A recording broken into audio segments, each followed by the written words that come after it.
All right, Jez, let's play 5 and 5. What's that, mate? Ask you 5 questions in 5 seconds. No, I don't really want to play that stupid game. Quick, who would you rather bang, Lila or Miranda? Ooh, Lila. Better musician, David Bowie or Prince? Bowie. Singing in the car, yes or no? Hell yeah. Would you tag team a couple of broads in Vegas with your father? I wouldn't say no. Who's funnier, Ben Stiller or Adam Sandler? All right, mate, I've had enough of this. Heartbreak Kid is next.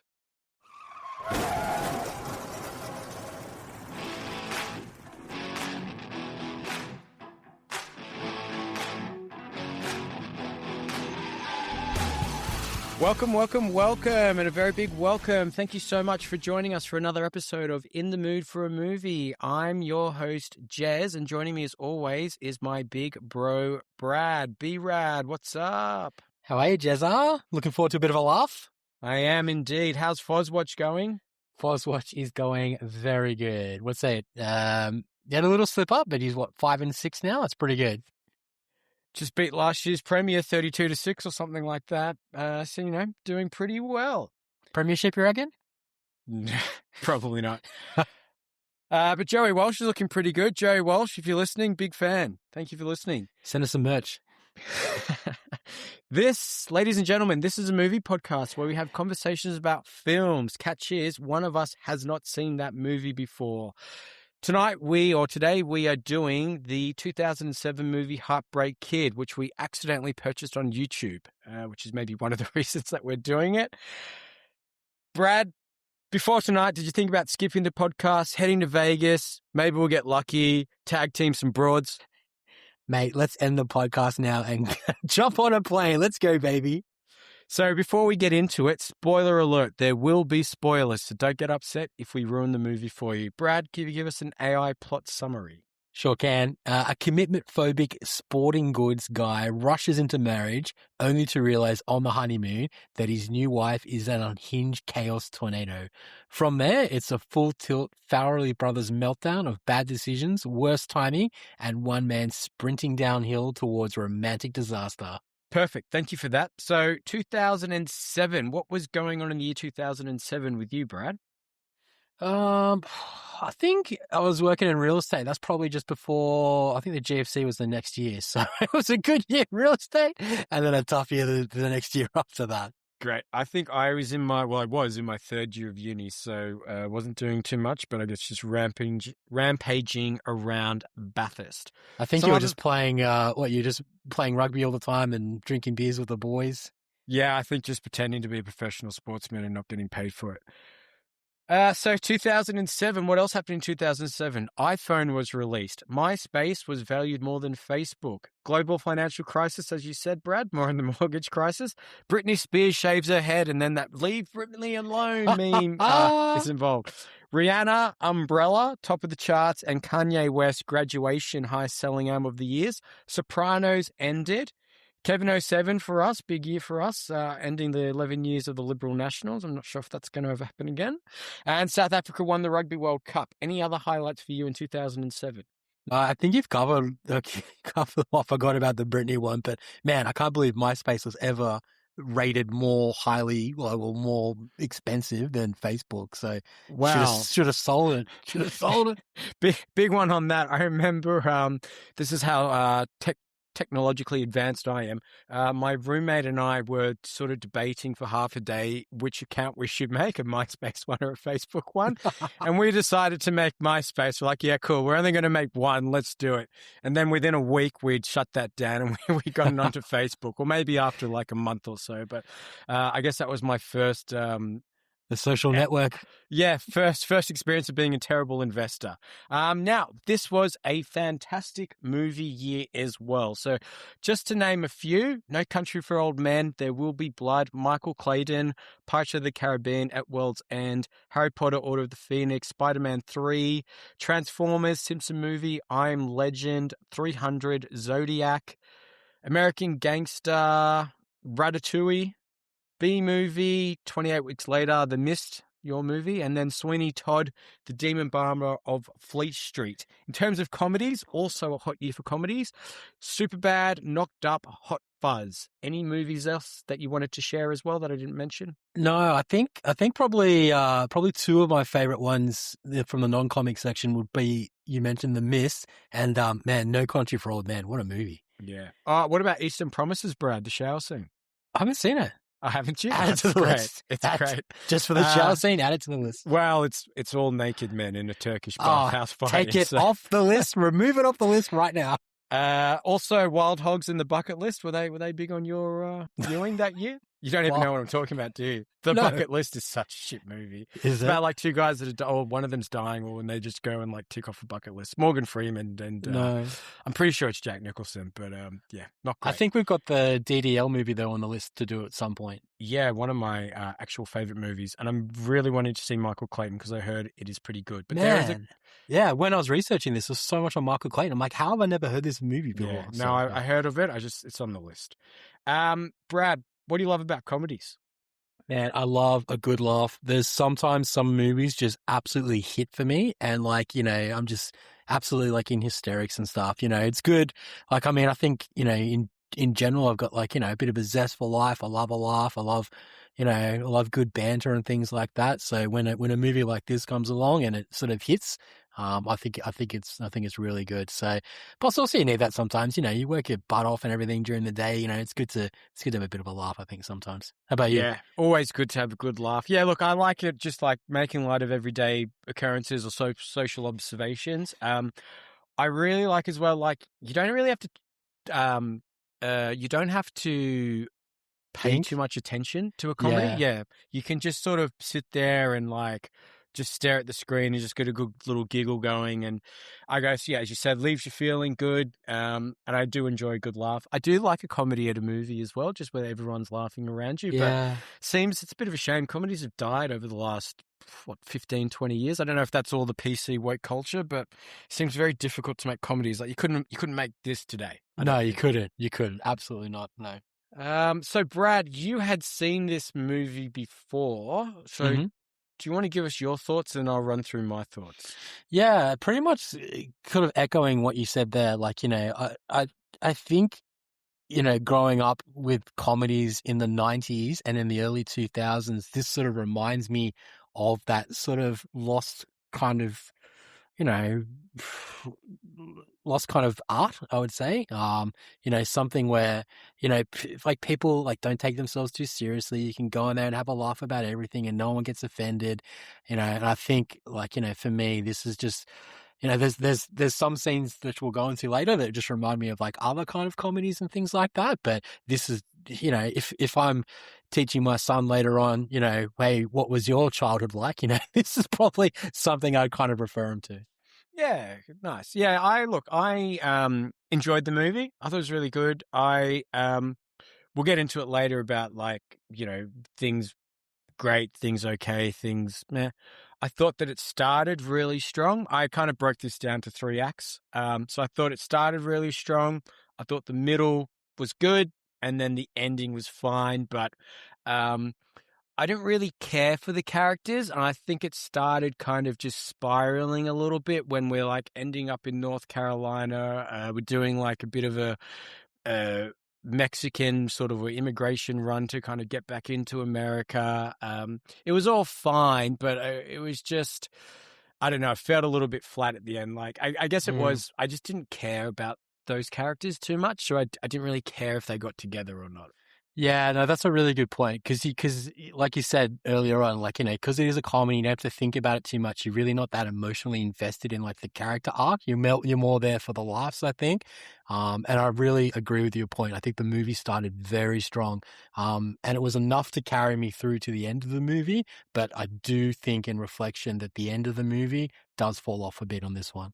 Yeah, look, I would say like from the, basically when they leave Cabo, I'm kind of like, whatever. Yeah, But yeah, you could do anything with it and it'd still be the same kind of effect. Yeah. Yeah, correct. But look, destination movies. I love my destination movies. I wrote down a couple. Keen to hear if you've got any destination movies as well. The Beach, Mamma Mia, Lost in Translation, Coming to America, Lord of the Rings, and Griswold's, I said Vacation, so both Wally World and Europe I thought were both destination movies.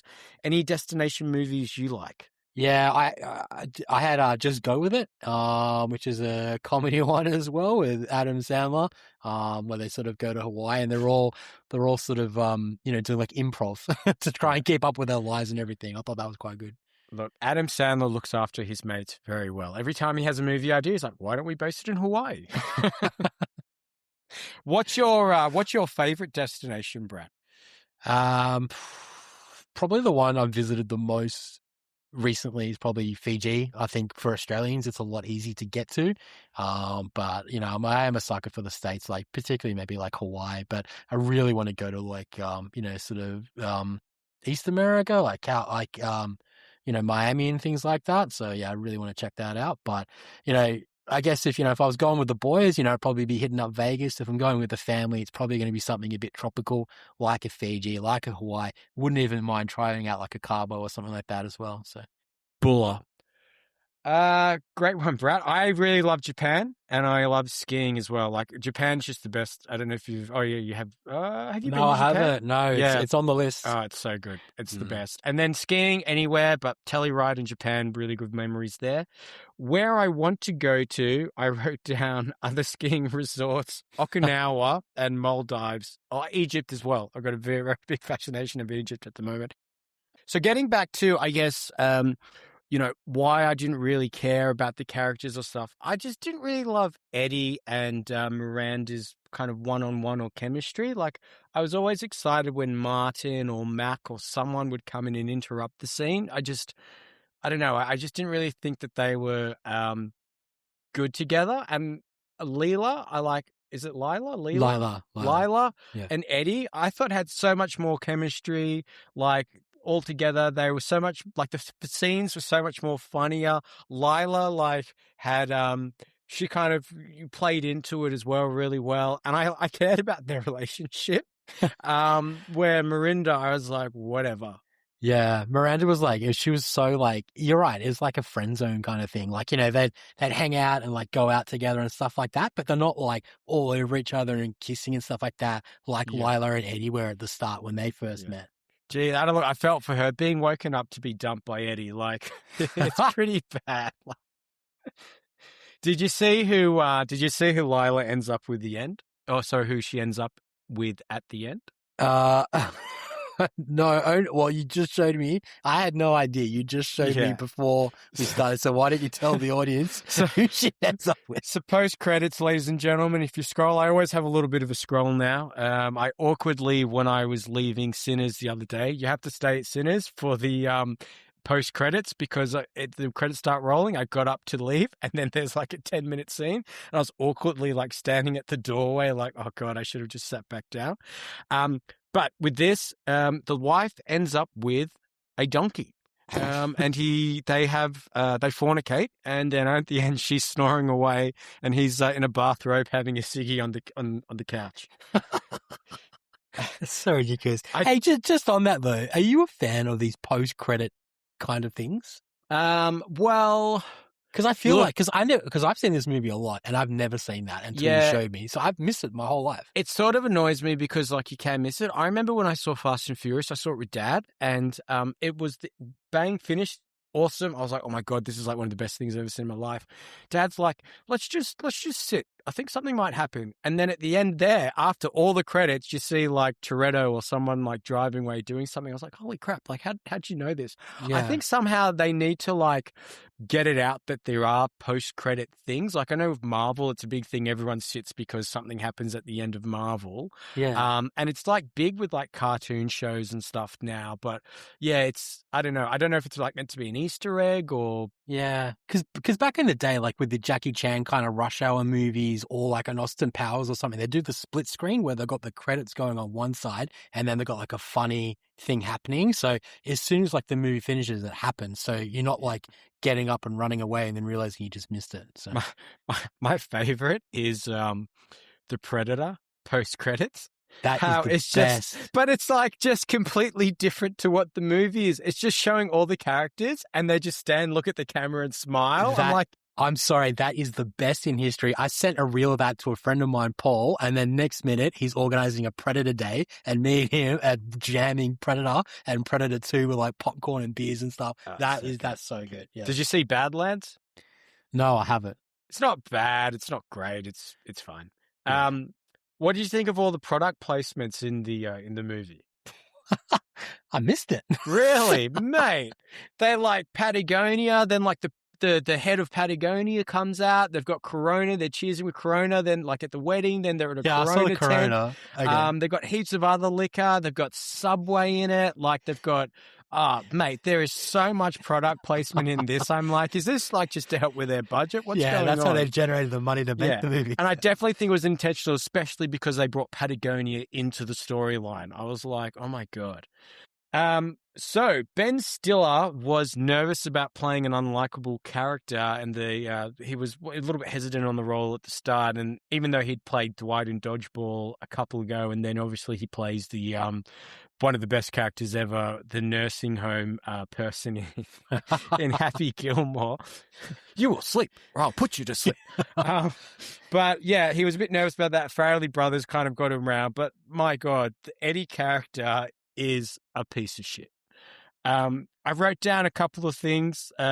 Ruin someone's career, comfortable cheating, only thinks about himself, doesn't look after his wife, falls in love and wants to marry Miranda after a week together, which is basically the same thing that he does with Lila. So he hasn't even learned his lesson. How does he know that she doesn't have any spiders in her closet or anything like that? And then moves on after Miranda says no, and then is married to a lady within 18 months. Like, is he just one of the most selfish people that we've ever talked about? And like, I think he shits on Lila, like her job as well. I'm like, oh my God. Yeah, it's funny. Like, I never really thought of it like that, but now that you mention it, like to me like that, yeah, man, he's a horrible character, horrible. And then he goes into Miranda's bedroom when she's married and her husband's sleeping there, and he's confessing his love to her. Like, what the fuck? Yeah. It was crazy, man. I will admit, though, I did love the Perfect Storm reference when he was talking to Lila about like how they're doing something, and because she gets seasick or whatever. Just love a good Perfect Storm reference. Love the Perfect Storm. Any other thoughts on the movie, Brad? No, I mean, I've got a lot of thoughts as we get into it, but I think overall, I think we sort of touched all the bases at the top there. So, directed by the Farrelly brothers, who were writers on Seinfeld. These guys have directed some of my most favorite comedies. Now, they do also come with a little bit of dirt, I would say. I think one of Peter Farrelly apologized in 2019 for flashing his penis at colleagues on set decades earlier. Could have been doing it just for the bands, but like apparently he was doing it to boys, girls, anyone who wanted to see his penis, or probably they didn't want to see it. He was just he's just a flasher. And then some of the comedies have come under fire for being like insensitive fat shaming and portrayals of mental health and stuff like that. But look, I understand those concerns, but also, as we're saying, like comedies push the boundaries. Like I think they're not, it's just comedy in the end. And it's a lot different back in the day when they were doing it to how it is now. And I think people do look at that retrospectively, like they take today's values and they apply it to something from 20 years ago. And you got to look at it 20 years ago as a different world. And look, they had just an incredible run from 1994 to 2001 with some of these movies that they've done. I won't get into it too much. Oh, actually, so my personal faves, Dumb and Dumber, Something About Mary, Me, Myself and Irene, Osmosis Jones, Shallow Hal. Have you seen Osmosis Jones? I haven't seen Osmosis Jones, no. Ah, it's got your man Bill Murray in it. Questionable movies, Stuck on You and Green Book. Have you seen Kingpin? That's got Bill Murray. No, I haven't seen Kingpin either. Hall Pass? I think I've seen it, but I can't remember it. But what's your favorite Farrelly brother movie? Oh man, if you peg it, it's between two. It's between Dumb and Dumber and There's Something About Mary. I probably have to go Dumb and Dumber. Yeah, I'm the same as you. Mine was split between those two as well, and I went Dumb and Dumber too. Dumb and Dumber 2 or Dumb and Dumber? No, Dumb and Dumb. Dumb and Dumb. Dumb and Dumber 2. Sorry, Mike. Leave that. Yeah. Mike, who was on a couple of weeks ago, missed out on going to the movies with everyone for Dumb and Dumber 2, so this will You hurt didn't him miss when much, he hears Mike. that. Any other thoughts on the Farrelly brothers, Brad? I think they speak to a generation of comedy. They really got us back at that time, like in the 90s to the 2000s. I think, you got Dumb and Dumber, Kingpin, Something About Mary, Me, Myself, and Irene, Shallow Hal, Heartbreak Kid, Hall Pass. I mean, wow. I mean, those movies alone, like, it's just some of my favorite comedies. So they really got me. So Yeah. Ben Stiller plays Eddie. Brad, thoughts on Ben Stiller? I really like Ben Stiller. I think this is a really good role for Ben Stiller in terms of what Ben Stiller does best, in my opinion. When he does all those, kind of like in Meet the Parents and things like that, when he does those little faces, like looking left and right. And, like, I think his sort of reactions and everything that he does, I think's good. I think sometimes, to Ben Stiller's point, in movies that he plays, like in something about Mary, he'll try and do a little comedy joke his character does, and it doesn't land well, and then he's like backtracking and stuff like that. That's just like so Ben Stiller. So I thought this role for him, it's a perfect Ben Stiller kind of role. Yeah, look, the first Ben Stiller movies I saw was Something About Mary, and Cable Guy, sort of, to an extent, but Yeah. I agree. But he was also the director of Cable Guy too. But I agree. Like, he isn't afraid to be vulnerable or picked on. And I really love what you said about his facial expressions. Like, those facial expressions he can do is just so great. And you can feel like you're him when he's doing it. Like, when he gets annoyed or like he's being slighted, you're like, oh my God, I understand exactly what you're doing. And I like how he brings his small stature into his acting. Like, he's not afraid to be small or the smallest person, but he's got so much charisma that, like, it doesn't hurt him or it doesn't hurt his appointment. You're like, oh, who's this little guy? Like, it's this little annoying guy. Like, he's just brilliant. I don't know. Have you ever seen? It's on YouTube. The clip with him and Tom Cruise. Yeah, I have. He's playing his Finish each other's sentences. He's playing his stunt double. It gets me every time, and I don't even know if Tom Cruise was in on it or what. But like, when they do that finishing other sentences, and Tom Cruise starts laughing, and then they both start. I'm just like, you just. So funny. Oh my God, you did it! Like, you're the best. So Yeah. Hopefully these aren't the same, but I have asked you for a Mount Rushmore of Ben Stiller movies. So what's your Mount Rushmore? I did Something About Mary, Zoolander, Meet the Parents, and I went Along Came Polly. Okay, so we got 3 out of 4. So I did There's Something About Mary, Zoolander, Meet the Parents, and Starsky and Hutch. Oh, okay. Nice. Love my Starsky and Hutch. Jerry Stiller played Doc. So Jerry Stiller is one of my favorite sitcom. He is my favorite sitcom dad, and he's one of my favorite sitcom people. He started Comedy Team with his wife, Anne Marie, and he was on the Ed Sullivan Show a lot. But I really enjoyed him in this. I think he was really brought in to do a lot of shock humor in terms of just like what the profanities and things that were coming out of his mouth. And I think he played it up really well, but, kind of leaning onto Frank Costanza when he can kind of yell at people and things like that. Like, I just love it. I love the scene with him and Eddie, and we'll get into the scenes a little bit later, where they're in the sports shop. And they're talking about the undies and everything like that. It's just great. So Farrelly brothers really like having family members in movies together. So that's why I think they got these two in. And this was the 11th film, or actually this wasn't, but Ben Stiller and Jerry Stiller have been in 11 films together. Yeah, I think he's great. I love him. I like you said, I think he's a great dad in what is it? Not King of the Hill. What's the show?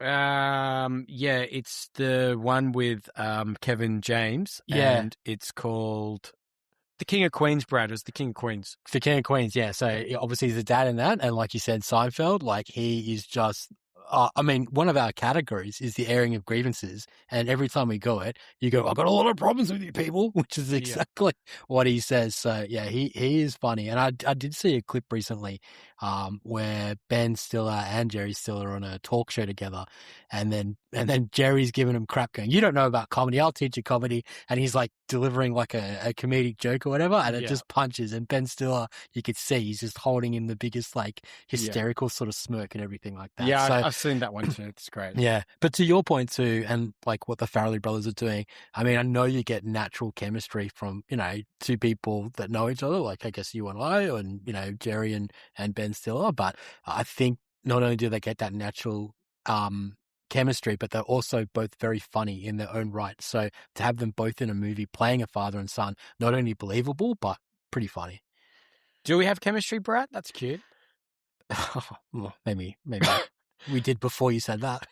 So I have best father and son cameos. I said in movies. So Jaden and Will Smith, Pursuit of Happiness, Scott and Clint Eastwood, Gran Torino, the Martin Sheens or the Sheens and Estevez, The Way, and then Michael Douglas and Kurt Douglas were in Cast a Giant Shadow, but apparently Michael was uncredited. Do you have any favorite? Well, I then also thought, who are the best parent and child actors? So do you have any parent and child actors that you want to talk about? I went down this road too. So you mentioned two already, which is Kurt Douglas and Michael Douglas, and then Martin Sheen, Charlie Sheen / Emilio Estevez. But I had Bruce Lee and Brendan Lee, good one. And then I had Goldie Hawn and Kate Hudson. Okay, great. Awesome. So I had some more as well. So I had Tony Curtis and Jamie Lee Curtis. You know Tony Curtis? Yeah. That's a good one. Angelina Jolie and John Voight. Or John Voight. I went European there. The Skarsgård family. Oh, yeah, that's a good one too. Denzel and John David Washington. I never knew that he was his son. Didn't you? No. There you go. Donald and Keith Sutherland. Yes. Oh, my God, that's a good one too. And then the best one, Judy Garland and Liza Minnelli. So the only mother-daughter to win both an Academy Award, or to both win an Academy Award for Best Actress. Wow, that's amazing. Yeah, that's a power couple. Or a power family. Michelle Monaghan plays Miranda. What do you think of Michelle? She's all right. Like, good agreements on that later. But yeah, I mean, I think to your point you said earlier, I didn't feel the chemistry between her and Ben Stiller. But yeah, I mean, she's that grounded sort of girl next door kind of look. Compared to Ackerman, but I mean, apparently she was casted late in the process, and maybe that had something to do with it as well. Okay, yeah. Look, loved her in season 3 of White Lotus. Didn't really love her in this. I just thought she was fine, but like blah, like no real chemistry, and the character wasn't very funny at all. As I said, like just blah. If I'm being honest, Yeah. I was also a bit kind of confused. I was like, well, why is she kind of going after ugly guys? Like the guy in North Carolina. I'm like, I think like, what's wrong with her? Like, does she not have a job? I also hated how everybody, and we'll go into this a little bit as well with like casting, but like everyone else has a North Carolina accent and she doesn't. And she has to be like, hey, I don't have a North Carolina accent. I'm like, why? That's a good point. I didn't even think about that. That's a really good point.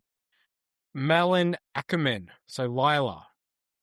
She's a little hottie. Yeah, I loved her. I thought she was wonderful in this. Also loved her in Watchmen. She got different hair color there. I thought, look, she was really great because she's not afraid to be the butt of the joke as well, a bit like Stiller. And I think she really played it up. Like, I thought she was hilarious. And like, I liked how she was not too proud to have all the makeup and stuff on her. I thought her and Stiller had really great chemistry, and I thought she was really funny. Yeah. Pretty hot too, which also helps. What are your thoughts? Yeah, no, I agree with that. I can tell that she's not afraid to get into it and like have a bit of fun. And it's really funny because I think that first part when you first meet Lila, she's all this like sweet, innocent, kind, caring, hunting down Ben Stiller to like, get to know him and, typical kind of like girl. And all of a sudden she's some wild nut that you just want to run away from after they get married. So I thought she played both pretty well. So Rob Corddry, who plays Mac, Fantastic to see him in this. I felt like he was playing the same type of character or the same type of energy as the character that he plays in Ballers, if you've seen that TV show. But I just thought his like delivery, his facial expressions, like his kind of the way that he talks about his wife and then life, and then how he kind of gets into a little bit of panic at times, and like when he's on the phone and stuff, but then like reports back to the wife. He was great. And as I said like earlier, him like interrupting kind of scenes when it's Stiller and Miranda like was really great comic relief for me, because I was like, something needs to happen soon. Yeah. And we need to kind of get away from these other two people. Yeah. He was great, and to your point, I really felt that scared husband, that scared husband kind of part that he was playing. But his banter with Ben Stiller, some of the best, man. I absolutely loved it. It was when he buys the drink or at the wedding, and they're like, "Isn't that a girl's drink?" And then the wife just takes it off him. Yeah, and then Ben Stiller's like, "Oh no, that's his drink," and she's like, "It's mine now, huh?" And he's like, "Huh." So Danny McBride, our man from Eastbound and Down. So he's only 49 years old now. I don't know what he was in the minus 20 years, 29, 20, yeah. 39, 40 or something in this. So I loved him. I think he's absolutely hilarious. I can't think of a bad role that he plays. I thought it was really good for him to be in like $100 million movie. But with that, I felt like he was a little bit timid, or compared to other roles he does, and he was maybe holding certain things back. I don't know if that was for the rating, or I don't know why, but like, if you kind of think of him in Eastbound and Down or This Is the End or other things like that, when he's improvising, he'll be a lot cruder. And I just felt he was a little bit timid, but, you know, I still love it. I remember hearing stuff on him like a couple of years ago where apparently he just lives in Charlestown, North Carolina, and he does a lot of projects from down there all the time, and he's just like living the dream. He's basically living like the guy from Eastbound and Down, like on jet skis and stuff all the time, and then every couple of years he's like, oh yeah, cool, let's do like another project to like bring in some more money. But like, I love Danny McBride. No, he's great. And I think to echo on your point, I like him better. I don't know if it's the right word, but I like him better when he's like that aggressive kind of comedy, like in your face, like, you know, like hard ass and stuff. Cause he plays that, not only does he play it well, but it's actually even funnier when he does it. So this is a good role for him. This suits him really well. Like when they bring out the shots, I will not be partaking. It's like the next one is like, you cost me $150 deposit, man. Jodie's father, Dean Joseph Norris. Great to see him in this, but I know that you're a big fan of him, so I'll let you take the floor on this one. Oh my God. Hank Schroeder from Breaking Bad, and also a little bit in Better Call Saul. I remember him from that. I remember him from other movies too, such as Total Recall, Starship Troopers. Starship Troopers. Would you like to know more? He was good, and we'll get into the scenes and everything in a second, but I thought what he did in this was, I mean, it's only a small role, like a really, like a one-liner, I think, you know, pretty much. But he does seem like a hard-ass kind of guy, and he does play like a hard-ass dad kind of well, I think, in this. No such thing as small roles, Brad, just small actors.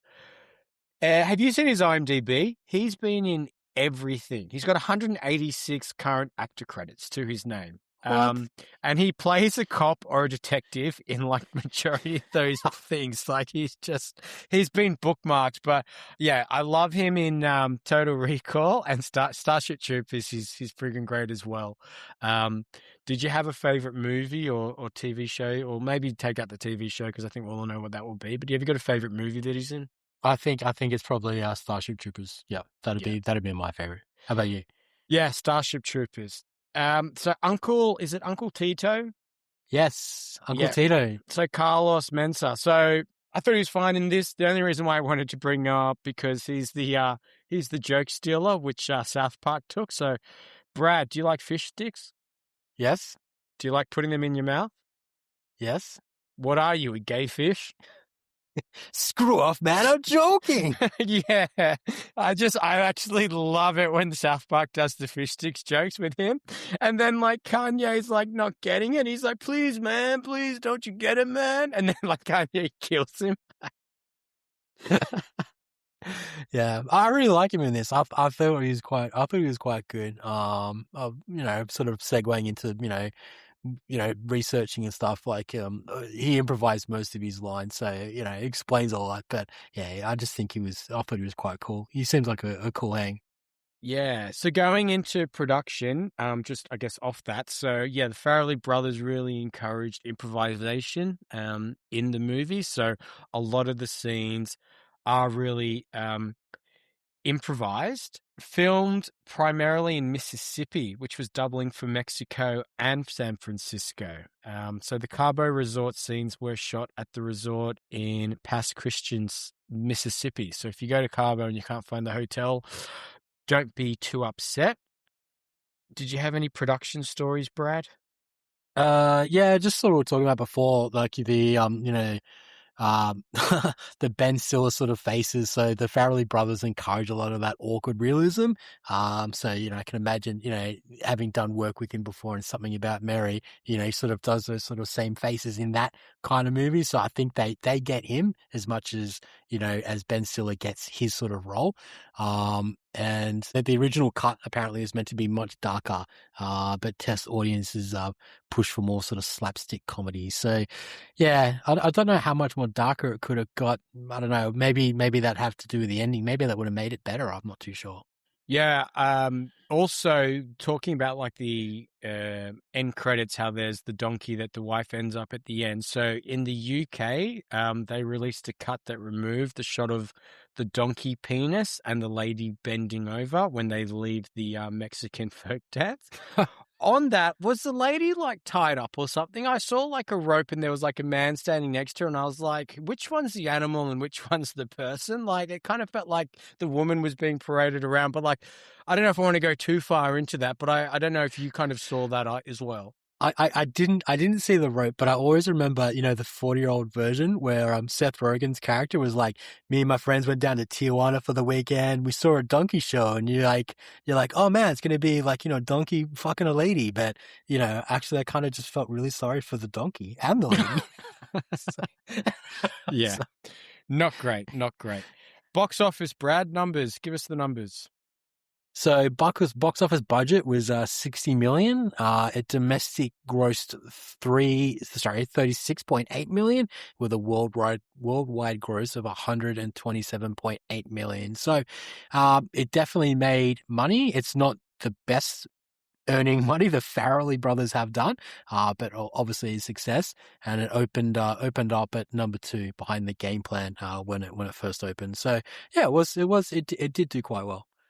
Yeah, did pretty well, but then if we lift off the top 5 movies of the year, maybe not as well. So Pirates of the Caribbean at World's End, 963 million. Harry Potter and the Order of the Phoenix, 942 million. Spider-Man 3, 896 million. Shrek the Third, 813 million. Transformers, 710 million. Interesting. 3 of those movies. Oh, actually, I don't know my Harry Potter, but I'll say 3 of those movies are not sequels, but what's the triquels? What do you call them? Oh, just part of a series of Yeah, these, it's I the guess you'd say. trilogy. The Yeah, yeah. trilogy. Oscars. Any Oscars thoughts? So, Country for Old Men won this year. This obviously wasn't nominated for anything. Do you think it should have been nominated for anything? No, definitely not. But I do wanted to say it was a good year for Brothers because the best director for that year was for No Country for Old Men for Joel and Ethan Coen. So they became the second pair of directors to win the award for the same film. So yeah, good year for Brothers for the Coen brothers, and the Farrelly brothers. Although they weren't probably in the front row at the Oscars, they can be proud of the film that they did. Oh, so the other Coen brothers is Fargo, is it? You said they Oh won it no, twice. sorry. Sorry. They became the second pair of directors to win. The first pair was Jerome Robbins and Robert Weiss for 1961's West Side Story. Ah, okay, I understand.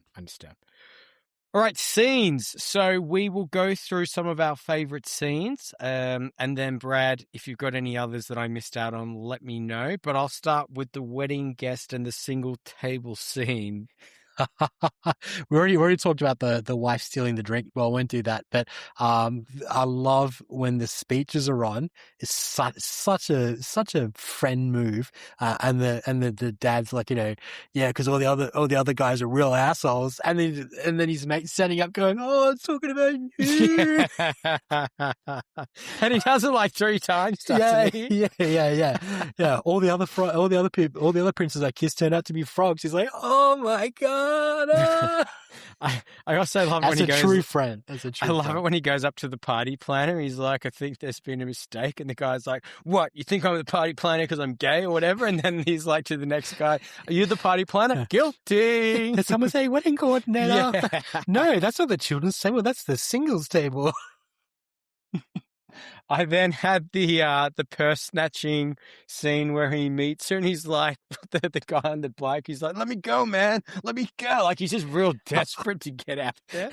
But there's a little bit just before that where it's like Valentine's Day and he's walking past the window and he sees the lady in the window and then he's like trying to like flirt with her and then he's like, hey, like, pointing like, do you want me to come in there? And all of a sudden like her boyfriend or husband or whatever gets back and then like you can tell that she's telling the story. Then he's looking at Ben Stiller and he's like running off and stuff. Man, so funny.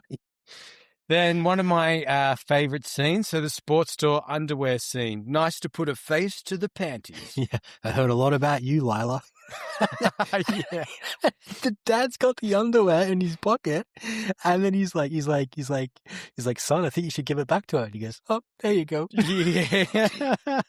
I like as well how the dad, how he's so like kind of sweet and cordial to her as well, but like what he's saying, you're like, oh my god, Dad, my work here is done. Yeah. Just walks off.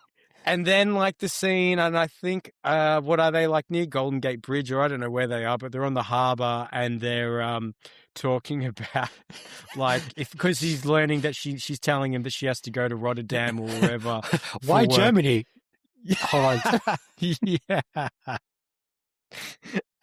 And then into the impulsive proposal, like just great. That's funny because he's talking to Mac and his dad, and he's like, and they're like, what are the problems? What are the obstacles? And he goes like, oh, sometimes she doesn't have the best sense of humor. And the dad's like, funny's a male gene, you idiot. Drive to Mexico. I could relate to this. So as she's banging out just every song in the car, it feels like me whenever we go on road trips with the family. And apologies to my wife because she has to cop the brunt of it. But for me, I love it how at the start he's all excited and he's singing along with her. And then like each song, as it gets progressively worse and worse. And then it goes into like, I'll tell you what I want, what I really, really want. So, and his face is just like, kill me and he's now. sort of looking to the side or whatever. Yeah. Yeah. That is just so funny. That's so funny. And apologies to my wife too, because I love to sing in the car and she hates it. So yeah, poor Jen and poor Leanne. So then discovering the real Lila. So when she's talking about how she only is a volunteer, she's like in 20K debt, kind of everything else. We're a double income family now. Yeah. Eddie Harry's just so broken. Yeah. And then even before that, when they pull over to have sex for the first time, and then like he's all scared, and then she's like, just jackhammer me, Eddie. It's just like, sorry, I forgot about that. Yeah, she's like, why don't we just have sex? So I'm pretty sure that's the first time they have sex, isn't it? Yeah, correct. It's the first time. Yeah. Yeah. Idiot. Rushed into it all too quickly. Oh no, later on after they have sex, he calls his dad who's in Vegas, and then his dad's like, if your wife on a honeymoon wants you to cockhold her, you cockhold her. Yeah. The sunburn. So this kind of resonates with my heart. Ladies and gentlemen, you got to slip, slop, slap. But I remember I used to live with a guy in the UK and he was talking to me about his ex-girlfriend. And I said to him at the time, well, I'm pretty sure that's why you guys are exes. So they were in Mexico or something, and he's an English guy and English lady. And they met this other kind of couple there, and then they went out for the day, and his partner got severely sunburned. And then they got back to the resort that night and they're like, hey, do you guys want to like hang out for dinner? And he's like, oh, I would love to, but unfortunately Christie's decided to turn herself into a lobster. So we're going to have to deal with that tonight. It just resonated to me when I was watching that scene. Whose side do you want, me or the ozone? And then going into meeting when he's running around looking for her after they have their fight, looking for Miranda, and then looking for Lila, and then he runs into Miranda and meets the family. And what does Danny McBride say to him? Like, Botcho's about to start in 10 minutes. Like, we're waiting on you. Oh, Porchisi. Yeah, Porchisi. We're going to play Porchisi. And then as we said before, the next sort of scene when they're getting the shots and Martin's like, I will not partake in this. And then this does like one of those best sort of Ben Stiller parts that we were talking about before, like where he tries to make a joke and it sort of backfires. And then they're like, are you into sports, Eddie? And he's like, yeah, I lost my virginity on home plate. A couple of the older boys held me down. And they're like, yeah. like, did you file charges? And he's like, no, it's a joke. And you're like, a joke about anal rape? Like, you know, it's like everyone's laughing at everyone else's jokes, but as soon as he says a joke, it's like all taken completely out of context. So I love that. It's so funny. And then Eddie getting back all excited, having to tell like Lila, oh, you know, just met the Patagonia boys. You know, this is a really big deal. It's a really big client. She's like, oh, Sixto. Yeah, I'll come with you. And he's like, no, it's like the perfect storm. Had to bring that scene in just because of the perfect storm reference. Yeah. That was good. And he's like making up all the nicknames for all the guys. So it's like Sixto, and he lost his two in the foot. Yeah, but he's still got incredible balance. Yeah, and it makes it a lot easier to play golf. Mexican folk show, a little bit of, I guess, shock horror for me when I first kind of was like, what did I just watch? Traditional Mexican folk dancing. Then Eddie learns Tino got a hand job for Lila. That's the best. And he's confronting him, and then Tito's like, he's like walking funny because she slapped him away or whatever at the end. And then he's like, all right, I'll be real with you. When I was dropping off breakfast for your wife, I tried to put my penis in her hand and she slapped it away. And then he's like, what? And he goes like, hey man, you know, I see this guy come down here on his honeymoon. He's like chasing all these other girls, and I think anything goes with this guy, eh? And then he's like, no, not anything goes. He goes, nah, screw off, you're joking, man. And then into the Marachi meltdown when the band, I love how the band just kind of following them around the whole time, but he's trying to break up with her and he's like, just fucking leave us.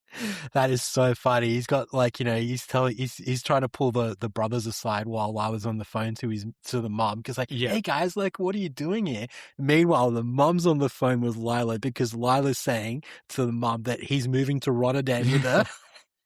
And then they have the fight, and then they stick the pepper up the nose. Yeah, the pepper up the nose is great. And then she's like, what's wrong with your nose? It's so funny. It's so funny. The jellyfish incident. So apparently peeing on jellyfish burns is an urban legend. It doesn't actually work, but I was I was surprised what happened. What quite happened? So they pull her pants down. Did her like pubic hairs then come alive? Like, yeah, because apparently like she's got all these pubic hairs because they mentioned it before because she's got a little kitty ring or something like that, and she's talking about her pubic hairs. But yeah, it's funny. Like everyone's laughing. He's got this like Man O' War jellyfish on his back, and then the mariachi band starts playing. Into the border crossing scene, which I thought was pretty funny. I enjoy how he's kind of speaking Spanish to the Mexicans at the end, and then when he's in the car with his dad or Mac, and they're talking to him when they're driving to North Carolina, and he answers in Spanish the first time. Yeah, it's good. It's funny. One of the scenes when he's trying to escape, when the helicopter lights coming down, he's hiding behind the bush. Like, it just reminded me of something about Mary when they're on the cops, you know, in the helicopter spotlight or whatever. Like when he's at the male restroom stop or whatever. And he's like, I just wanted to pee, man. Yeah. We all just wanted to pee. I was peeing too. Yeah. Then the confrontation in Mississippi. So I love when Danny McBride tells him that he's married a mate, and then leading into, as I said, the bedroom, which I was a little bit like, oh, okay, he's actually going to go in there. The best part is when Danny McBride and him are talking, and then Ben Stiller's trying to justify himself, and he's like, "I rushed into getting married, within 2 months. I won't make that mistake with Miranda." And then Danny McBride's like, "How long after knowing Miranda did you know that she's the one?" He goes, 2 days. Okay, good point, but you got me. And then the 18. Oh, sorry, you go. Even when he's rocking up to the house and he sees the license plate boot, and he's just walking, he stops. He goes, Yeah. But I felt like he was like, I've got brownie points because that was my idea. It's just little things like that. It's so funny. The 18 months later twist at the end when he meets her, like Blind Freddy could have worked out, hey, this lady comes down to Cabo every 12 months. Like, why don't you just wait for her to turn up? But yeah. What do you think of the 18 months later twist? Yeah. It's funny because then, obviously he's married again, and then he goes up and he says the same thing to his new wife as he said to Lila, and he's like, I've got some stuff to talk to you about later, and she's like, good stuff or bad stuff, and he's like, at first you might flinch, but in the end, great stuff. Yeah. And then the post-credits scene. So there's 2 scenes. So there's Lila and the donkey, and then there's another scene, flashback of Eddie at camp and his roommate snorting cocaine. With the deviatic deviatic septum. Yeah, deviatic septum. Any other scenes we missed out on? No, I think we hit it all there. So what was your Hans Gruber, what was your favorite scene? I think for me, my favorite scene is Jodie's wedding. I love the scared husband, and then I love the banter at the wedding with his mate just jumping up and saying, "It's you!" That's just, and that really set the tone for me for the movie. I thought that was really good. Yeah, I love that scene, and I love the I'm calling it the undies in the sports store scene. Yeah, that's love a great that scene too. Yeah. Best quote. So I've got a couple quotes. What's your favorite quote, Brad, or quotes? Well, we went through a lot of them, but I was going to say there's one other quote, and the first time I saw it, I was just literally just rolling around laughing, and that's when Matt goes, "It's the wife," and the wife is calling, and it's the Wicked Witch of the song, Wicked Witch of the West song from The Wizard of Oz, because it's 2007 when I first saw it, so I didn't know about different phone tones or phone ringing things and stuff like that, but he just goes like, "Shh, it's the wife." I just thought that was just so funny. Yeah. I liked, did you get her digits? And then, as you mentioned this one early, now you listen to me and you listen to me good. When your wife on your honeymoon asks you to cock her, you cock her good. God damn it. And then, but my favorite, which is from the underwear scene, he's like, "Okay, cat's out of the bag. My son found your panties on the sidewalk and we've been talking about you all week. Eddie, give her back her undies, will you?" That's such Jerry Stiller. Just when he does the clap or whatever. Okay. And then he just confesses. So Wicked Witch of the West theme is eligible. What's your best song or score in the movie? You mentioned it before. Tell me what you want when you really want by the Spice Girls. But no, I went with Gypsy Woman by Brian Hyland. So okay. I had Rapture by Blondie. I love it when she's just rapping the Rapture Blondie bit. Yeah, and that's then good too. Didn't mind Queen Under Pressure. Good too. Yeah. So no pre-2000s, but I did think that it was 2007, so social media was around. If there was social media in this movie, you should probably see that she's married and it's done and dusted pretty quickly. Yeah. Did you have any pre-2000s or anything like that? The only pre-2000s, because like you said, this movie's 2007, but I had the no sex before marriage. That's so 1900s or 1800s, yeah. Good one, Brad. JS, Brad, JS. Just saying. She says it. She says JS to him. Which is the Benjamin Button, what's aged the best. So JS, just saying, Brad. So I've got a couple. Devil's Lettuce, when talking about marijuana. Resorts. Love a good resort. I'm a resort man. You ever want to take me to a resort? It's great. Unhinged cousins or family members in a movie. Always work well. Cabo and then pie. So what's your favorite pie, Brad? And you can give me savory and sweet. Nah, I think there's only one answer for me, and that's apple pie. Okay, nice one. So savory, I just love a normal meat pie, lamb pie, shepherd's or cottage pie, chicken pie. Sweet, apple pie, rhubarb pie, and then mum makes a great chocolate and pecan pie. So very good. Another thing that's aids the best, sex positions. So we've got corkscrew, jackhammer, pile driver, the Swedish helicopter. I looked up what the Swedish helicopter is. I should have sent it to you. Do you know what the Swedish helicopter is? No. Okay, so the Swedish helicopter, and I'll send you a photo of it later. Thanks. It's sort of like breakdancing. You know, if someone's on the ground and they kind of twirl breakdancing. Well, like ray gun. Yeah. But that's the girl with the legs kind of extended like a Y, and then the boy must somehow like gently kind of turn her around his penis with it. But what are you? Are you a missionary man, Brad? No, in research for this pod, I said to Leanne we should probably try some of these. What's aged the best for you? I had having a mate that gets you. So the banter between Eddie and Mac, I promise you it's the best. So, you know, they do the little mouse talking to each other, and then, you know, Mac was giving it to him at the wedding. Eddie was like, hey, that's Mac's Cosmopolitan, just to get him in trouble with the missus. Like having a mate that just 100% gets you and you can both pay each other out and no one takes it, you know, too seriously. It's just the funniest thing. Like I've got a WhatsApp chat with a couple of mates and we just rip each other all the time. And the harder the cut, the better the laugh. So, you know, we do know that, you know, it's all just banter, but, you know, there's a great quote, you know, true friends talk shit to your face and say nice things about you behind your back. So, yeah, love the banter. What stage the worst for you? I had cheap laughs. So although this movie was funny, there was a couple of scenes. So when Eddie and Lila go bike riding at the start and they're riding and trying to kiss each other, and then she hits the bin or the mailbox and then flips over, I just feel like they're digging for a laugh too much. Like I could have done without that and it would have, like, you know, the movie would be the same, potentially even better. Yeah. Okay. Yeah. I understand that. Yeah. A couple like just, yeah, you said like slapstick humor, chief laughs. I had ruining someone else's career because you're horny. I had Subway, but more so the marketing campaign with Jared, who then turned out to be a pedo. Going into a married couple's room to confess your love to the wife probably isn't great. Mexican folk dancing bestiality, like, I don't know. And as I said, was the lady being held by a rope? So I looked up what Mexican folk dancing was, and I typed in Mexican folk dance with a donkey. And this is what Google AI said. Yes, in a conjugal sex, Mexican folk dancing with a donkey is a real thing, but it's not what an urban legend suggests.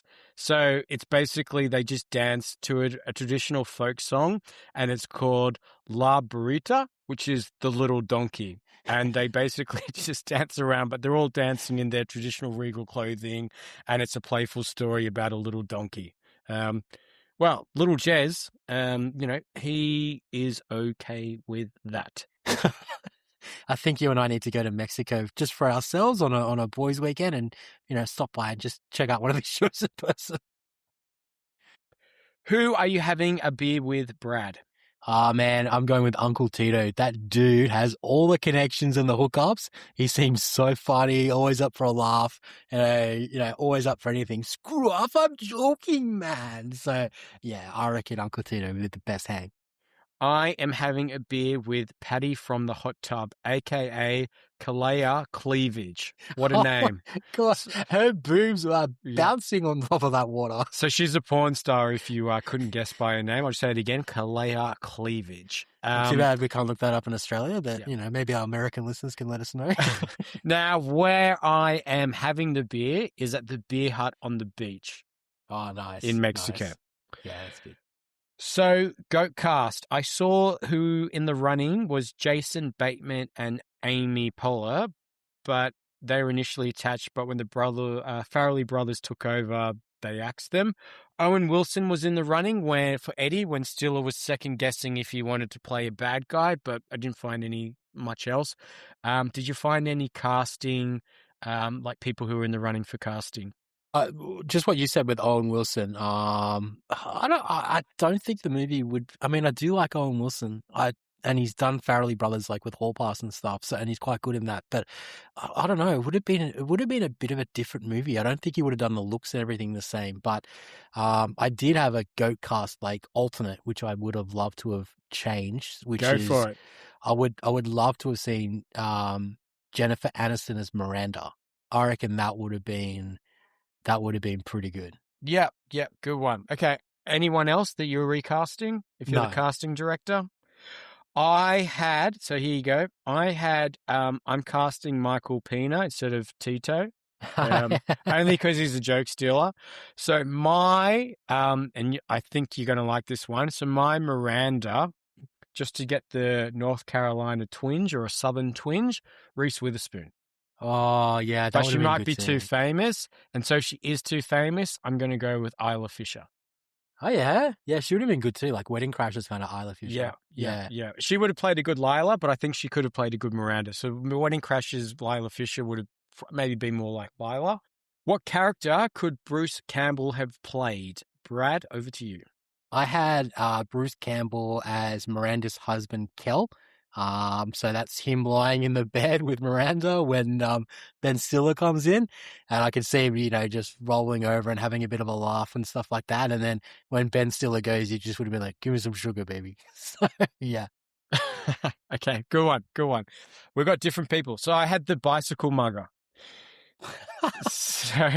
so when Eddie grabs him. Back off, man, or I'll run over your elf-like frame on my two-wheel hauler. Sprays him with the perfume as his riding wave gives the finger and yells, "Come get some!" That's good. I like that. Porn title, Brad. What's your porn title? I had the Pussy Crushers. Eddie and Doc hit Vegas looking to tag team a couple of broads. Good one. So I had the Hard Boner Kid. I decided this week to stay away because there was a little bit of risk with like animal stuff and everything else would be involved. So I was like, I won't do that. Instead, I was inspired by Kalea Cleavage's name and I wrote down the best porn stars' names.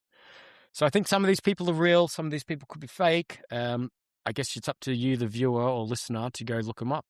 Ivana Humpalot, Jenna Taylor, Ben Dover, Wesley Pipes, Kelly Lingus, Linda Lovelace, who's very famous, and then I had to chuck him in Peter North, the North Pole. The North Pole. He's the best. Jenna Taylor. Yeah, Jenna Taylor. I think my favorites was Jenna Taylor and Wesley Pipes. That's the best. Kelly Lingus is pretty good too. All right, best outfit or prop. What are you keeping and what's going straight to the pool room? I had Lila's David Bowie underwear. Great one. I had two. So I had Eddie's watch, stainless steel Rolex Submariner, which is what he's wearing when he's in Cabo. And then I had the Mariachi group outfit. So they're the Mexican band. I'll have one of those outfits. That's so funny. The Frederick Zula, Brad. So best performance on or off screen. There's a little bit of a short list for me, so although in reflection I'd probably change it, but no, I had Ben Stiller. I just think this is just classic Ben Stiller, like we talked about. All the looks and everything that he sort of gives is the role really suited to him. Like we mentioned, like Meet the Fockers, Something About Mary. So yeah, I really just loved his performance. I think he did quite a good job in this movie. I had Ben Stiller as well, +1 to you, like his facials, I guess just the way that like he interacts with people, like how he tells that terrible joke and they're like, what are you talking about? Like it just gets me all the time. Big shout out to Rob Corddry because I thought he was pretty great in this movie too. What happens after the credits stop? I had Eddie gets caught out in his lie again with his new wife, and she gets the Finn store in the divorce. So he ends up taking his father's advice and goes and tags him a couple of girls in Vegas. Okay. I had the next morning, Eddie out for a morning surf is eaten by a shark. Consoled by Martin, Consula falls in love and they move and live in North Carolina. Nice. So she's the new wife. Then I also had Doc moves to Las Vegas to be with Patty. Lila, still running the sports store, gets an OnlyFans account and quickly gets out of debt. Nice. So I had a bit of a theory corner. I don't know if this I've got one too. I want to hear your one. I don't know if this quite works, but this is my sort of king comedians or movie king comedians. So let me know what you think. I don't have years because I thought maybe there's like a bit of crossover, but I'm saying this is who held the comedy king crown as an actor. So if you're going to go to a comedy movie, you're going to go to this person first before you see anyone else. So I feel it goes Chevy Chase into Eddie Murphy, into Jim Carrey, into Ben Stiller, with Adam Sandler being 1B, and then goes into Will Ferrell. And then I'm not quite sure what happens after that because I kind of feel like comedies potentially die like in the mid 2010s onwards. Man, that's ace. I love that. That's good. Chevy Chase into Eddie Murphy, into Jim Carrey, into Ben Stiller, into Will Ferrell. Ferrell, Adam Sandler and Ben Stiller Adam Sandler being like a 1B to Ben Stiller. Yeah. Well, because we sort of touched on it before, but I was going to ask you if you prefer Ben Stiller or Adam Sandler, but I think you sort of answered it there. Well, no, because I don't know. Because I've even said maybe then it goes back to Adam Sandler because he gets all the Netflix does all the comedies with him. So yeah, good question on that. Who do I prefer, Adam Sandler or Ben Stiller? I think Adam Sandler is the better actor. And I'm probably more likely to see an Adam Sandler movie because he's more diverse. Yeah. But I sort of love them both. Yeah. No, that's a good point. And you're right. He's done Uncut Gems and things like that. Whereas Ben Stiller's pretty much just done comedy. Like he really hasn't done too much outside of that. I think I probably prefer Ben Stiller. I think although Adam Sandler's, top 3 or 4 movies are pretty good, I think there's a significant drop off after that. Whereas I think Ben Stiller's got a lot more in his sort of catalog that are movies that I go back to. So, but man, that's a really good theory. I like that. I had a theory as well. So Danny McBride plays a high school baseball coach in this movie, and did this role pave the way for him to land Kenny Powers? I'm fucking in, you're fucking out, and Eastbound and Down, which came out 2 years later. So he's a baseball coach in this, and then into Eastbound and Down, because it's that same kind of aggressive humor that we were sort of talking about before. You can even add on to that because in High School Principals, he's the PE teacher. Okay. What year did that come out? It's a TV show. It's great. If you haven't seen it, it's awesome. High School Principals, highly recommend. It's got Goggins as well. So it's him and Goggins, and they're basically like battling to be it's called Vice Principals, not High School Principals, Vice Principals. And it's him and Goggins, they're like battling to become the VP of the school. Okay.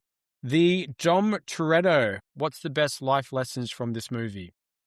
I had never be pressured into marriage. If she isn't the one, she isn't the one. And also to both boys and girls, try before you buy. They obviously didn't have sex until after they were married, and Ben was really not into it afterwards. So yeah, don't be pressured into getting married. Good one. I had, which is a quote in the movie, bitches be crazy. And then another one I had, wear sun lotion, slip, slop, slap, brother. 100%. So airing of grievances. I got a lot of problems with you people. So I said my airing of grievance. So not one hotel employee asked about his wife or where his wife was, like throughout the whole movie. I know, like he said to one guy, but like there'd be reception, there'd be everything else, like walking past, like, oh, hey, how's your wife? How's your wife going? Like, I just felt like maybe more people would be in it. Not sleeping with the person for over 6 weeks and they're engaged. Like, it didn't seem like anyone was overly religious, so I wasn't quite sure what was happening there. Miranda's family, no time were like in their swimmers or looking to go into the ocean or swim. Like, what the hell are we doing? Good. Yeah, that's a good point. And then Miranda, when she falls off the ledge, I feel like she's probably falling into rocks. Yeah, I don't think you jumped down after her.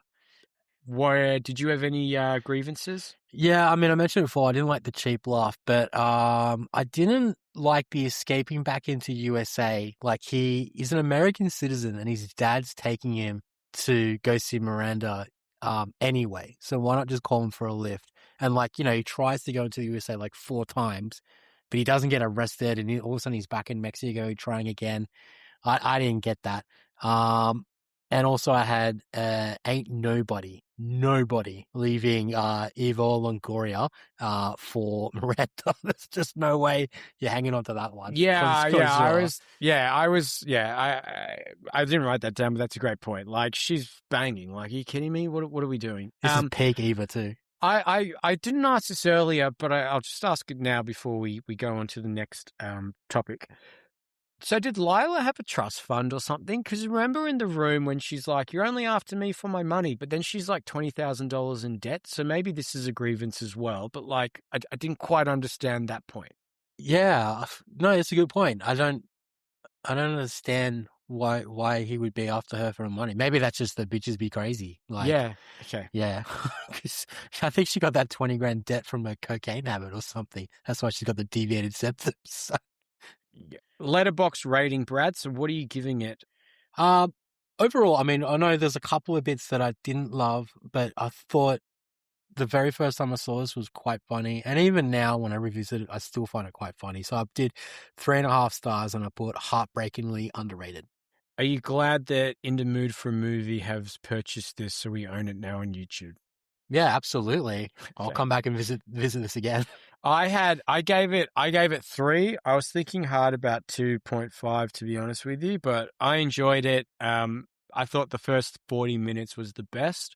Yeah. I couldn't get any higher than 3 though for this. I probably won't be racing out to watch it again, but if someone's watching it, or if it's on TV or whatever, I'm definitely will indulge and sit down and watch it. And the movie which I was going to pair it with would be Zoolander, because I do love a good Jack Ben Stiller. I guess we didn't even talk about this, but like I love even when he's on like the sunbed, you can just like, oh, look at those abs. Like he's so jacked. He is jacked. He's so jacked. And like even in Dodgeball and stuff, like he's just so ripped. Yeah. What movie are you pairing it with? I had, if you want Ben Stiller and the Farrelly brothers, come back for There's Something About Mary. Otherwise, if you want a bit of a TV show, and if it is something that you haven't seen before, Eastbound and Down, I think, with Danny McBride, I think he's quite good in that. So check that one out. How'd you put the beans above the Franks? She left with Boogie. She left with Boogie half an hour ago. All right, Brad, mailbox. Anyone contact us this week? No one this week, sadly. Okay, it's all right. Next episode, I believe we will be doing Equalizer. So looking forward to Brad watching a man save some Russian prostitutes. Oh. If I knew it had Russian prostitutes, I would have watched this movie years ago. Russian prostitutes who like to read. Or you'll understand that. You'll understand that later. Okay. We'll open with that in the next episode. Yeah, whatever book they're reading. I think Denzel's reading the book. Anyway, alrighty, boys and girls. Well, that's going to do us for another episode of In the Mood for a Movie. Thank you so much for hanging with us. I hope you had as much fun as we did tonight. Got any thoughts, hot takes, movie suggestions, or just want to tell us anything and everything? Please hit us up, inthemoodforamovie@gmail.com. Follow us on Instagram, like and subscribe on Apple, Spotify, wherever you get your podcast from. Brad, any final words before we go? Yeah, just one. Screw off, I'm joking, man. It's really great, Brad. JS, Brad, JS. JS. We're a double income family now. All right. See you, everybody. All right. Take care.